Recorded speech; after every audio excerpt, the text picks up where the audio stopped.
In this video, talakayin naman natin yung draft order ng second round sa PBA Season 50 Draft. And again, ako po uli si Ruben Terrado. I write sports for spin.ph. Thank you for watching us on our YouTube channel. At yun nga, no, after nating i-discuss yung first round sa ating previous video, ngayon naman, pag-usapan natin yung second round, kung ano yung order, kung sino ang unang pipili sa second round at sino ang huli, i-discuss natin yan. No? So, syempre itong second round ay marami pa rin makukuhang quality players dito. No? Dito usually nakukuha yung mga sinasabi nga nilang diamonds in the rough. So, still quality picks pa rin to nung second round. No? Pero of course, depende na rin yan kung gaano kalalim yung magiging draft natin for this year, na marami pa rin nagtatanong kung kailan nga ba ang Season 50 draft. It will be on September 7. No? As for the venue, wala pa tayong balita, wala pang official announcement, but we will keep you posted kung saan po gaganapin yung draft hostilities. No? Na ang date nga po ng draft is September 7. So, sino ang unang pipili sa second round? It's going to be Barangay Ginebra. No? This is actually from Terra Firma, na pipili first for the first round of the Season 50 draft. But for the second round, it's going to be Barangay Ginebra. No?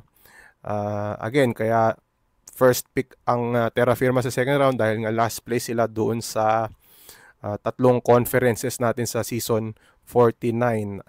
And napunta nga sa Ginebra yung draft pick na ito dahil sa isang trade na naganap nung last July 2024, na kung saan tinrade ng ang Terra Firma, yung Ginebra, tinrade nila yung kanilang draft picks nung Season 49 draft second round, sila Paolo Hernandez and Hamad Hanapi, tinrade nila sa Terra Firma for a Season 50 second round pick. So kaya napunta yung pick sa Ginebra dahil nga sa trade na naganap na yan, no, last July 2024. So again, number 13, it's going to be Barangay Ginebra. Again, based on our unofficial computations uli ito, no.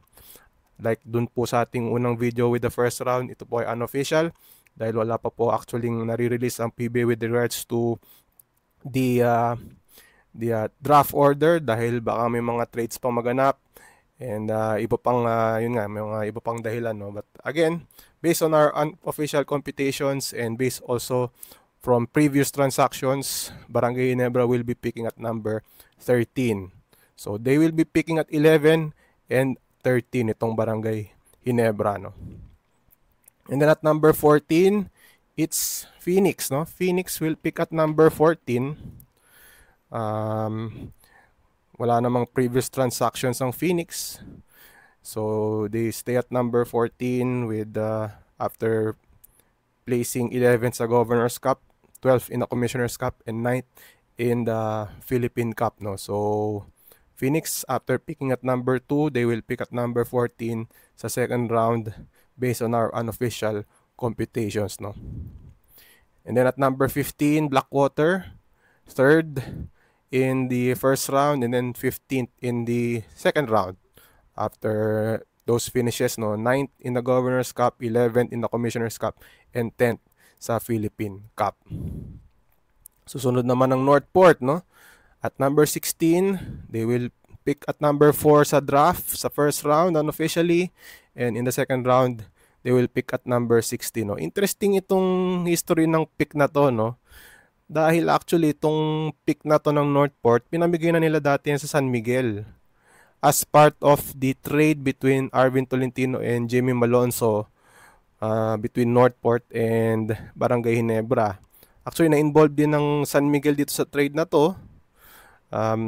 Dahil itong kung matatandaan nyo, si Von Pesumal moved from San Miguel to Barangay Ginebra. And there was also a trade that happened na kung saan sila Jeff Chan and Ken Salado napunta from Ginebra to Northport, no. Naging no, part din yan nung naging trade between Arvin Tolentino and Jamie Malonzo, no. So initially napunta na sa San Miguel yung pick na yan, but later on last April nabalik ang pick na yan sa Northport, no. after San Miguel picked up JM Calma last April. So, the number 16 pick by Northport ay yun nga, mababalik uli sa kanila, no? After that trade between San Miguel and JM Calma. Number 17 is NLEX, no? Number 5 sa first round unofficially, and second round number 17 after their 8th place finish in the Governor's Cup, 9th in the Commissioner's Cup, and 5th in the Philippine Cup. Pang-18, Terra Firma, they will have a draft pick in the second round. Actually, galing ito sa Magnolia. So, if you would recall, Magnolia finished 7th in the Governor's Cup, 8th in the Commissioner's Cup, and 6th in the Philippine Cup. Dahil dyan, sila ipipili at number 6. Pero yung kanilang second round, pinamigay na nila sa Terra Firma as part of the deal that sent Javi Gomez de Leano to Magnolia, no? And again, kasama rin dyan si Jerry Canmisi sa trade na yan. From Magnolia, pupunta siya sa Terra Firma. Kasama din sa trade na yon yung second round pick ng Magnolia dito sa ating season 50 draft. So, Terra Firma will be picking at number 18. After picking first in the first round, they will pick at number 18 sa second round. Next is Meralco, no? Number 7 in the first round and then number 19 in the second round unofficially because of their record dito sa 49th season, 5th in the Governor's Cup, 6th in the Commissioner's Cup, and 8th in the Philippine Cup. Number 20, Rain or Shine. So, Rain or Shine, picking at number 20, no? Galing to sa Converge, no? So, Converge was at 8 sa first round and then itong 20 supposed to be Converge pero pinamigay na nga nila ito sa Rain or Shine after a trade that went down years ago, no? Ito pa po yung trade that happened between Rain or Shine and Converge where itong Rain or Shine, tinrade nila si Mike Nieto for Converge's 50 or season 50 second round pick and yung season 49 second round pick, no? I believe si Francis Escandor yung second round pick na yan. So, itong Rain or Shine will still be selecting a player based or from that trade. And they will be picking at number 20, no? Kanila na yung pick ng Converge at number 20. But that doesn't mean na hindi pipili ang Converge sa second round, no? They will be at number 21. And that was from a pick from San Miguel, no? Sa San Miguel talaga yung pick na yan. Kaya number 21 sila supposedly after their 4th place in the Governor's Cup, 10th place in the Commissioner's Cup, and 1st place in the Philippine Cup. Pero yung pick na yan ay tutungo na sa Converge dahil sa naging trade na nangyari din years back. Kung matatandaan ninyo, inacquire ng Converge yung 2 future draft picks nila, no? Actually, yung San Miguel, binigay nila itong si Robbie Herndon sa Converge, no? And in return, nakuha nila yung San Miguel's pick season 50 in the second round and their 49 season second round draft choice, no? So, yan po yung naging trade. At dahil nga sa trade na yan, nasa Converge yung season 50 second round pick ng San Miguel, which will be at number 21. And then 22, Rain or Shine, no? This is their true second round pick, no? Dahil sa kanilang performance nung 49 season where they placed 3rd in the Governor's Cup, 4th in the Commissioner's Cup, and 4th in the Philippine Cup. More about Rain or Shine later on dito sa ating video. But again, Rain or Shine will be picking at number 22. And next will be Barangay Ginebra, no? They will have 2 second round picks in this draft unofficially based on our computations dahil nga nagtapos sila ng second in both the Governor's Cup and the Commissioner's Cup and then third sila in the Philippine Cup. And then the last team that will pick in the second round at number 24, it's Rain or Shine. So, ito nga, no, that means that Rain or Shine will be picking thrice, no? 3 times in the second round of the PBA Season 50 draft based on our unofficial count. At galing talaga yan sa TNT. So, alam naman natin na twice nag-champion ng TNT in the 49 season and then second place in the Philippine Cup. So, originally, TNT dapat ito. And again, supposedly again, Blackwater dapat ito. But eventually, itong draft pick na ito ay napunta sa Rain or Shine. Kung curious kayo paano nangyari ito, yun nga no, nakuha kasi ng Blackwater yung second round pick ng TNT for the season 50. As part of the trade, kung matatandaan nyo, nagkaroon ng trade nung season 46 draft na kung saan yung number 4 pick ng NLEX ay napunta sa TNT na eventually naging si Mikey Williams yung draft pick na yan.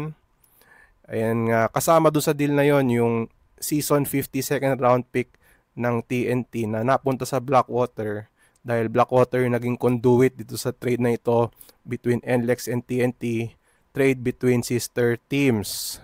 So yun nga, yung second round pick ng TNT napunta sa Blackwater a few years ago.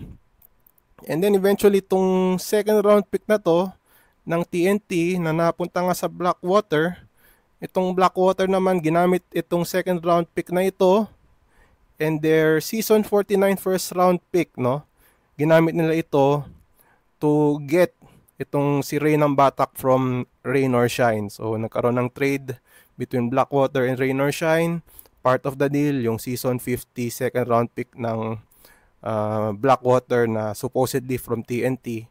Napunta nga ito sa Rain or Shine para makuha nila itong si Rain ng Batak, who incidentally is no longer with Blackwater but now with TNT. But nevertheless, no, itong Rain or Shine will be picking 3 times in the second round dahil nga nakuha din nila yung number 24 pick sa PBA season 50 draft. So they will be picking at 20, 22 and 24 in the second round of the season 50 draft. And actually in the first round, Rain or Shine will be picking twice naman, no?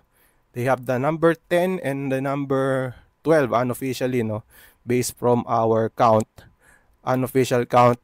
So that means Rain or Shine will be picking 5 times in the first 2 rounds. So quality picks, or kumbaga not really quality picks but yung maganda yung posisyon ng Rain or Shine sa draft, getting 5 na draft picks. But again, that doon naman sa players, kung sa quality ng players, that will depend on how deep this draft is going to be.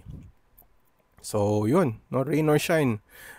Yung tong number 24, no, sanay na ang Rain or Shine to pick at number 24, and years back, a few years ago, they used the number 24 pick to select itong si Adrian Nocum, no, in the season 48 draft.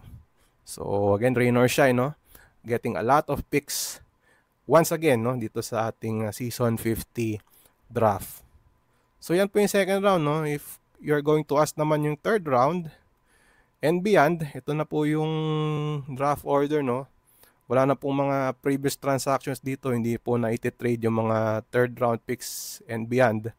So ito po yung third round, Terra Firma, unofficially po ito, Terra Firma, Phoenix, Blackwater, Northport, NLEX, Magnolia, Meralco, Converge, San Miguel, Rain or Shine, Barangay Ginebra, and TNT. So sa third round pa lang magpipick itong TNT dito sa ating PBA season 50 draft.